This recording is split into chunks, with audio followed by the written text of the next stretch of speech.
Sayang sekali ini sudah segmen terakhir dengan Alisa Wahid. Bisa berjam-jam, berhari-hari bicara mengenai kegiatannya dan apa yang diberikan oleh Gus Dur terhadap kita. Terutama itu yang tidak bisa dendam, menerima kesalahan orang, menganggap tanggung jawab orang itu kepada Tuhan. Lalu keluar satu kalimat dari saya tadi, maybe he's too good to be a president. Dalam pengertian, menurut saya he is presiden terbaik lah yang Indonesia pernah miliki. Tetapi pertanyaan saya, andai kata Alisa waktu itu menjadi penasehat tunggal dia dan sudah mengenal beliau dan dia ada kesempatan jadi presiden, apa Anda akan merekomend ya atau jangan gitu? Waktu itu malah saya memang protes. Oh memang ya? Iya, saya tanya, Bapak yang menentang itu segitu banyak dan fitnahnya juga nggak karu-karuan, kenapa gitu? Kenapa Bapak masih memutuskan untuk jalan?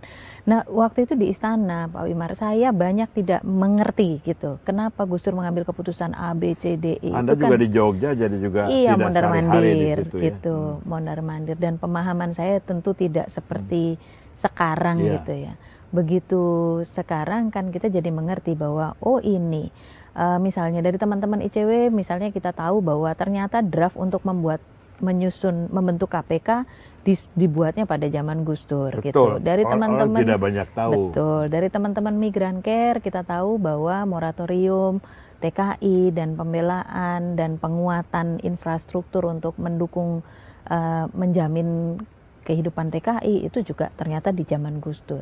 Di luar yang sudah terlihat ya, misalnya pembubaran, penghapusan dui fungsi ABRI, kemudian soal kultur Tionghoa dan sebagainya. Gitu.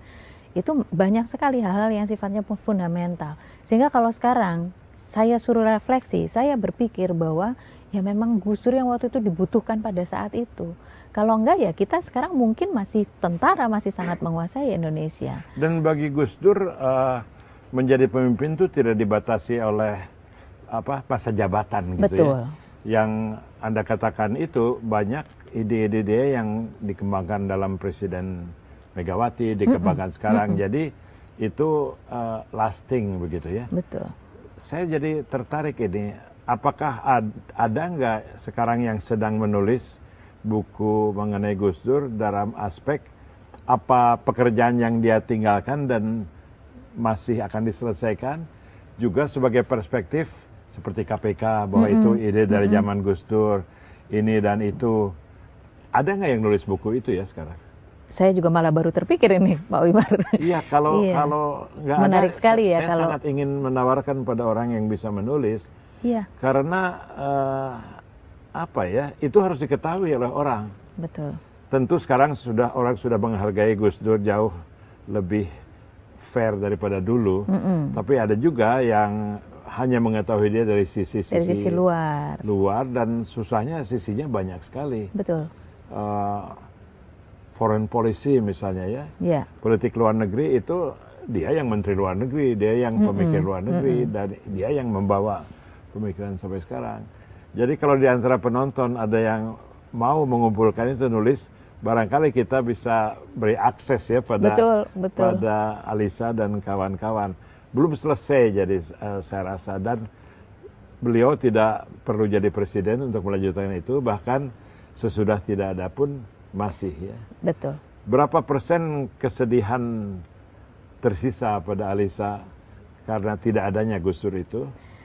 Kalau secara personal tentu saya lebih berat rasa lega karena Gus Dur sudah lepas dari penyakit-penyakitnya. Ya, itu susah sekali hidupnya. Ya, karena 3 tahun terakhir kami merawat itu kan berat sebetulnya untuk melihat orang yang sangat mobile, mobilitasnya sangat tinggi dan nggak bisa. Tidak kompromis. Betul, gitu.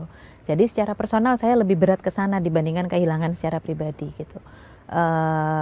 Tetapi pada titik-titik tertentu, ketika misalnya seperti kemarin ada gereja disegel, ada Masjid Ahmadiyah disegel, itu ya tetap, apalagi kalau kemudian orang yang ditindas itu ketika saya telepon misalnya mereka menangis karena Gus Dur nggak ada, itu ya saya ikut nangis gitu. Saya merasa kehilangan di sana. Nggak ada penerus ya? Kalaupun dalam ada, bidang politik praktis gitu. kalaupun ada yang berani, efeknya juga berbeda, Pak Wimar. Oh, betul juga ya. Karena kelompok-kelompok yang intoleran itu tentu saja melihatnya berbeda. Gus Dur kan kekuatannya jauh berbeda dengan kita yang lain gitu. Sehingga kalaupun kita sekarang, saya misalnya melakukan pembelaannya secara frontal, efeknya tetap akan berbeda dengan yang dilakukan.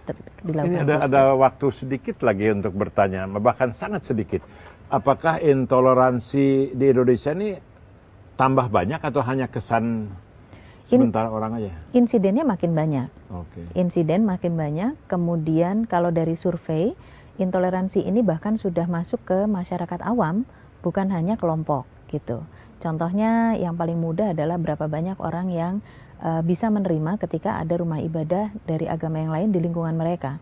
Itu kan dari berbagai survei ini, berbagai riset dari organisasi yang berbeda, kesimpulannya sama. Sehingga kita melihat ini sebagai tren general ya. Sementara kelompok intoleran itu semakin banyak dan semakin sering melakukan provokasi massa gitu, sehingga terjadi banyak insiden. Ini PR buat kita. Demikianlah Alisa Wahid yang sekarang mendampingi Gus Durian, murid-murid Gus Dur, dan sebetulnya mendampingi kita semua, sebab kita masih perlu Gus Dur.